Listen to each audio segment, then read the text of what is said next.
La Chine toujours, mais chez nous, cette fois, elle est à l'honneur dans le nouveau spectacle du cirque Phoenix.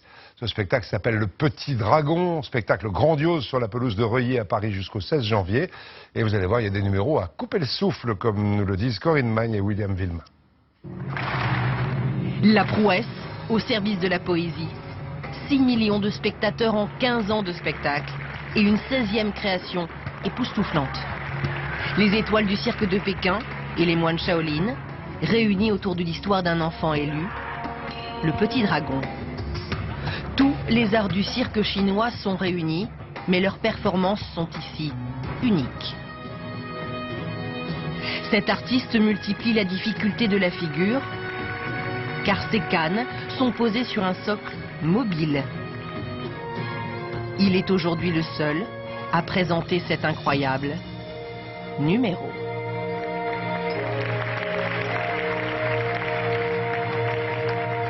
Et la tradition se part aussi d'exploits.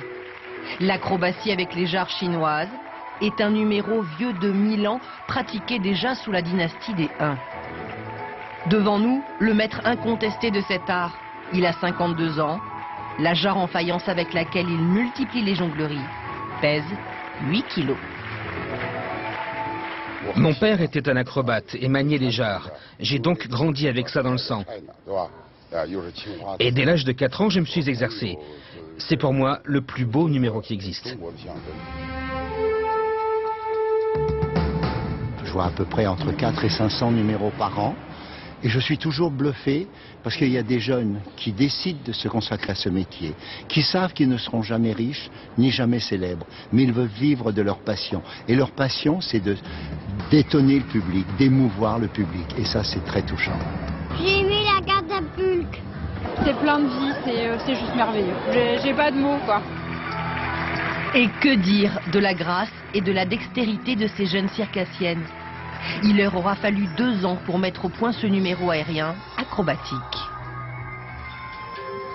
Et lorsque notre regard redescend sur la piste, roulement de tambour pour ces jeunes filles dont la plus jeune n'a que 12 ans. Un florilège de rouge feu inonde alors la salle, comme pour mieux rappeler qu'en Chine, le rouge est symbole de prospérité et de bonheur. Message reçu 5 sur 5 par les spectateurs de l'incroyable scène du Phénix.